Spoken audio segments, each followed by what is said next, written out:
বড় বড় তেল আছে। এই যে ও আয় হায় এগুলো কি এদিকে আসেন ম্যানেজার এগুলো কি এই আপনি কি তেলাপোকার ফ্যাক্টরি দিবেন? এদিকে লাড়কি থাকে আপু। তেলাপোকার ফ্যাক্টরি দিবেন? এদিকে আসেন। এদিকে তো লাড়কি থাকে যেন তাই। এদিকে তাই অন্য কিছু। এই তেলাপোকা কি বাউন্ডারি দেওয়া আছে? অন্য কোথাও যেতে পারে না? পারে? এই কি পঙ্গু তেলাপোকা নড়তে পারে না? লাড়কি থাকে। আপনি যেটা বলতেছেন যে এখানে তেলাপোকা আছে লাকড়িতে, এই তেলাপোকা কি নড়াচড়া করতে পারে না? দৌড়াতে পারে না? অন্য কোথাও যেতে পারে না?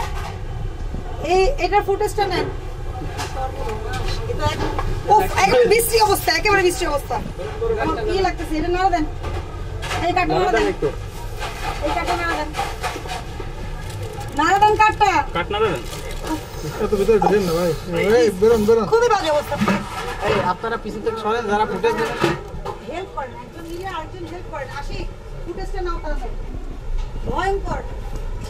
এই ম্যানেজার এই যে তেলাপোকার ফুটেজ দেন নেবেন না। দেখি তোর কপি ভাই। এই যে দেখেন।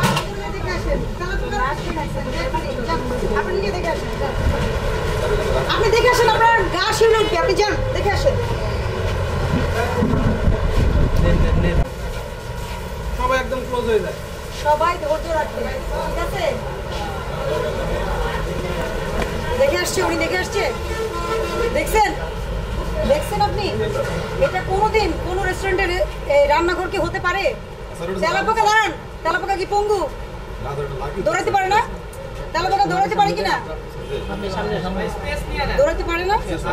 খুব চলাফেরা করতে পারে না পুরোটা জায়গায়? পারে? এত তেলাপোকা আপনার জায়গায় কেন হবে? ওটা কি আপনার রেস্টুরেন্টের ভিতরে না বাইরে? রেস্টুরেন্টের ভিতরে না বাইরে? ওইটার পাশে কি আছে? রান্নাঘর।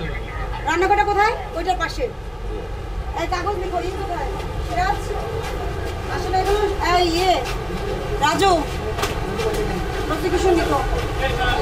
কত? 120 টাকা স্যার। 120 টাকা। জি স্যার। আপনি যত ধরনের খাবার দেন মূল্য তালিকা থাকতে হবে। জি স্যার। লাইসেন্স আছে?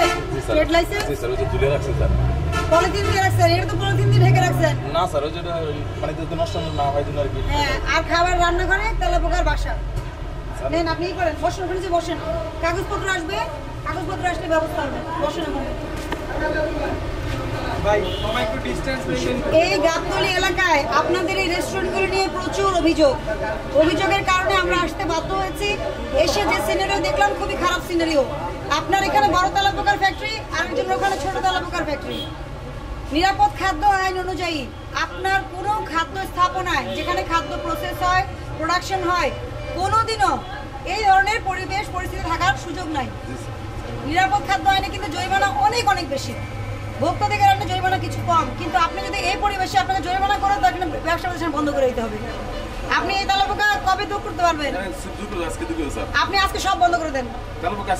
আরে আপনি দূর করে খাবারে গেলে তো লাভ নাই দৌড়ে। আপনি সবকিছু বন্ধ রাখেন 2 দিন।